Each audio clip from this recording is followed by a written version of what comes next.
Si demain tu perds ton job, que ta voiture tombe en panne ou que ton frigo décide de rendre l'âme, est-ce que tu peux encaisser le coup d'un point de vue financier?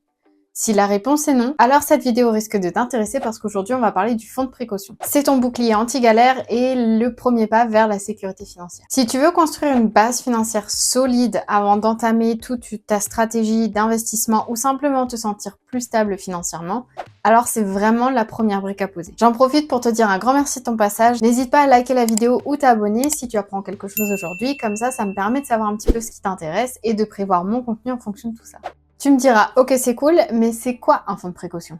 Un fonds de précaution, pour faire simple, c'est une somme d'argent que tu vas mettre de côté et qui doit être facilement accessible et sans frais, si tu veux le retirer, que tu vas utiliser pour faire face aux imprévus et aux aléas de la vie. Donc l'idée, c'est tout simplement d'avoir une réserve de côté que tu peux utiliser pour éviter de te retrouver en difficulté financière en cas de coup dur. C'est un peu comme un gilet de sauvetage que tu vas enfiler avant de te partir faire un tour en canoë, par exemple. C'est là juste au cas où tu en aurais besoin. Tu peux par exemple devoir t'en servir si ta voiture est en panne et que tu dois payer pour des réparations, que tu as des réparations urgentes à faire chez toi, par exemple un changement de chaudière, mais aussi dans le cas où tu perdrais ton emploi, ça te permettrait de couvrir quelques mois de dépenses. Au final, c'est un élément indispensable à ta tranquillité d'esprit. Parce que comme ça, tu sais que tu peux faire face aux imprévus sans stress financier. Tu t'assures que tu n'auras pas à t'endetter ou à piocher dans tes investissements en cas d'urgence. Personnellement, je te conseille vivement d'avoir ton fonds de précaution prêt et rempli avant d'entamer toute stratégie d'investissement. Et si à un moment tu venais à te servir de ton fonds de précaution en partie ou en totalité, dans ces cas-là, pense bien à le re-remplir avant de reprendre ou réentamer tes investissements. Comme ça, tu t'assures que tu as toujours une petite bouée de sauvetage à disposition en cas de besoin.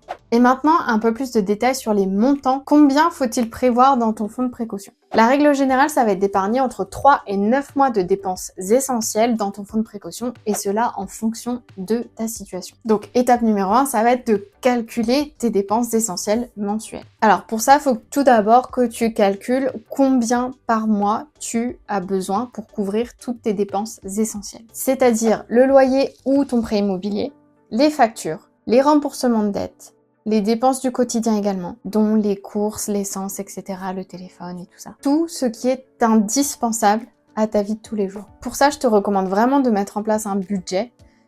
Si t'as pas envie de mettre en place un budget, tu peux très bien prendre une feuille, ton compte et simplement lister les choses qui reviennent tous les mois pour faire ta liste. Donc maintenant, imaginons que tes dépenses mensuelles essentielles reviennent à 1 500 €. C'est-à-dire que tu as besoin de 1 500 € par mois pour couvrir toutes les dépenses de ton quotidien et qui sont non négociables. Maintenant, mets ce chiffre de côté, on va s'en servir et on passe à la deuxième étape. Étape numéro 2, ça va être définir le nombre de mois qui correspond le mieux à ta situation. Alors une fois que tu as ton montant des dépenses essentielles mensuelles, tu vas essayer de définir combien de mois de dépenses, idéalement, tu devrais mettre de côté. Et ça va dépendre de ta situation. Pour définir tout ça, tu peux te baser notamment sur ta situation familiale. Est-ce que tu es célibataire? Est-ce que tu es en couple? Est-ce que tu as des enfants? Est-ce que tu n'as pas d'enfants? Est-ce que tu as des personnes à charge? Etc., etc. Tu peux aussi prendre en compte dans ton estimation ta situation professionnelle. Est-ce que tu travailles dans un domaine recherché? Est-ce que tu travailles dans un domaine compétitif dans lequel c'est difficile de retrouver du travail facilement? Est-ce que tout se passe bien dans ton entreprise? Est-ce que ton job est en danger, etc.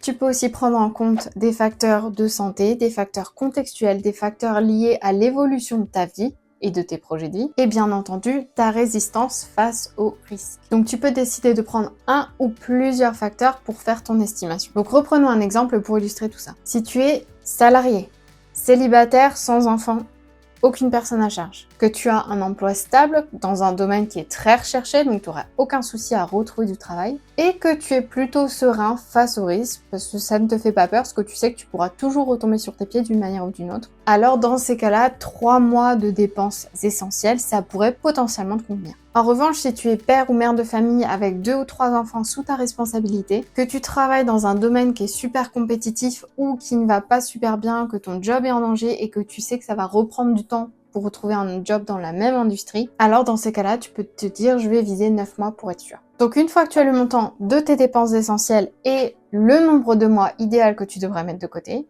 il suffit de les multiplier. Donc dans l'exemple précédent, cas numéro 1, on aurait les 1 500 € de dépenses essentielles fois 3 mois, soit 4 500 € à mettre de côté dans ton fonds de précaution. Et dans le cas numéro 2, si tu veux 9 mois, tu fais 1 500 € fois 9 mois, soit 13 500 € à devoir mettre de côté dans ton fonds de précaution. Une fois que le montant est confirmé, tu peux commencer à mettre de côté petit à petit et régulièrement jusqu'à ce que tu atteignes le montant que tu auras décidé. L'important, c'est d'être constant et régulier si possible, de toujours avoir quelque chose qui rentre jusqu'à temps que tu aies ton montant et ensuite tu n'y touches plus. Sauf bien sûr en cas d'imprévu ou d'urgence. Si tu as des difficultés à mettre de côté avec ton salaire actuel, n'hésite pas à demander une augmentation de salaire, à prendre des petits jobs à côté, que ce soit du pet sitting, du babysitting, à vendre des objets ou des vêtements dont tu ne te sers plus, ou même à louer des appareils électroménagers ou alors ta voiture si tu as besoin d'un petit revenu en plus. Ou alors tu peux te lancer en freelance pour avoir un complément de revenu à côté. Et cela bien sûr juste le temps de mettre assez de côté pour remplir ton fonds de précaution. Note importante, il se peut que ta situation change en fonction des aléas de la vie ou alors de tes projets de vie. Dans ces cas-là, il est super important de voir si ton fonds de précaution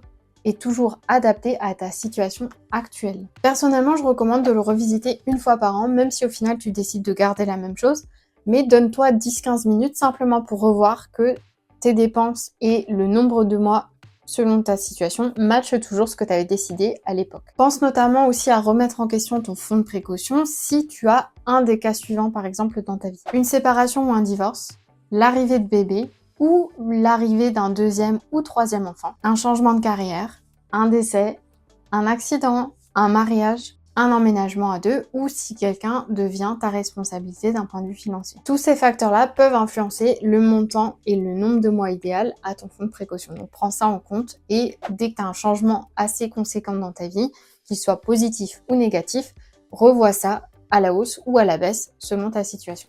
Parlons maintenant de où placer cet argent.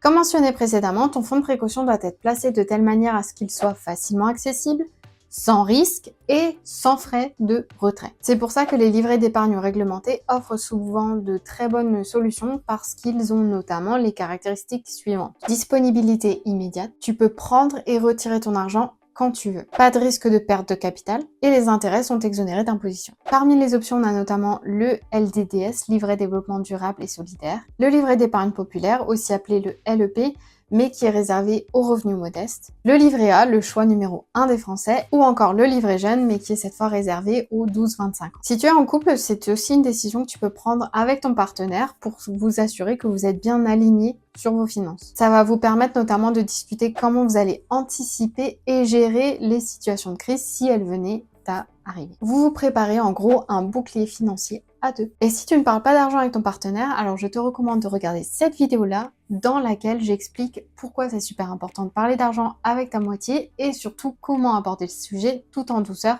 surtout si ton partenaire ou ta partenaire le considère comme un sujet un petit peu tabou. À toi de jouer, tu as maintenant tout ce qu'il te faut pour commencer à construire ton fonds de précaution et surtout pour t'assurer une sérénité financière bien méritée.